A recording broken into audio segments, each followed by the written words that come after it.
Hey guys, welcome to our channel. So in this video I'm gonna show you how to change paypal.me link. So simply, first of all, as you can see, you are logged into account, and after that, now if you move to settings, so now here there is no option to change the paypal.me link.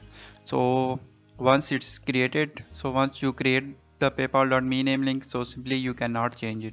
So just it depends upon you now if you want to change your account or you have to create a new account. So once it's created, you cannot change it. So there is, as you can see in the settings, you can see all the options, but there is not a single option to change paypal.me link.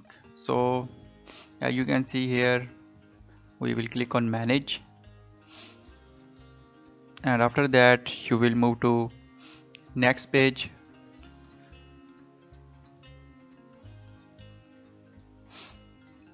So as you can see that there is no option to change. So simply, once it's created, you cannot change it. So just go back. So now in this way you cannot change paypal.me link.